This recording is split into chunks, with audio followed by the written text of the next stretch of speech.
Good evening, ladies and gentlemen. I'm your host, InaneDragon, and tonight we return for the finale of Answering Intelligent Design, the miniseries designed to fill space when I just can't be asked to do anything better. If you haven't seen parts 1 through 4, you'll find a link to the playlist in the description, and I'd recommend you check them out first, as the questions tend to build upon one another. For those who have forgotten, this series is looking at answering a set of questions drafted by William Dembski as challenges for biology teachers to be posed by their religious students. And I'm no biology teacher, so if I can answer them, you can only imagine what a waste of time these are in a classroom. Without further fucking around.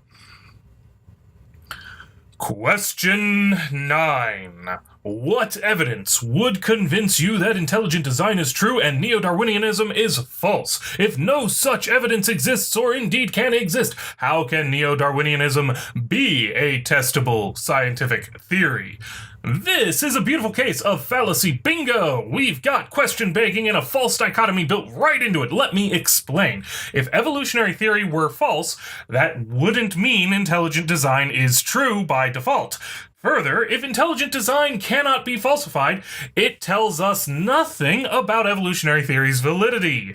As has been suggested in previous questions, without an independent biosphere to examine and test, intelligent design cannot be falsified. We simply have nothing against which to compare it. And you could always move the goalposts of intelligent design and claim that, sure, evolution happened, but intelligent design explains how life originated. Or when people point out the lack of good design from any rational perspective, you can argue that we don't know the motives behind the designer's decisions. This is why people point out that it's just reskinned creationism. They replaced God with designer and crammed it into the gaps of our knowledge, whilst invoking fallacies of special pleading, begging the question, and arguments from ignorance. On the other hand, what evidence could show neo-Darwinianism to be false? Well, fossilized rabbits in Precambrian rocks, as several biologists have already pointed out, or the inability to form a comprehensive cladistic classification of living organisms, a contradiction of neo-Darwinian predictions regarding genetic drift, fossil locations, and genetic similarity between close cousin species. Any such evidence could exist to falsify neo-Darwinianism, and as such, it is a testable scientific theory that has never been falsified, has made multiple successful predictions, and is compatible with all of the available evidence. Question 10.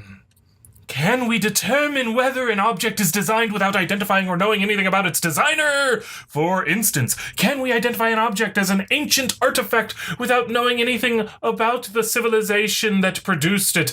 Yes, no, and maybe. See, when we identify an object as an ancient artifact crafted by people, we do so because they aren't like objects found in nature, and they are like objects from other civilizations.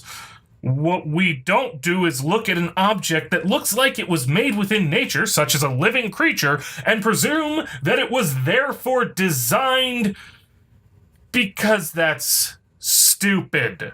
That is to say that when we see objects in the historical record that look like objects we know are made by man, we presume that some man made them.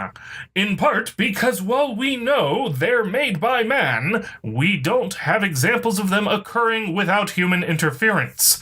Since we have no evidence that nature was designed, we've only ever seen the one nature, we cannot determine whether or not a living organism was designed without either finding additional natures to compare against or knowing specifics about a proposed design goal of this supposed creator and comparing those design goals to what we know about nature.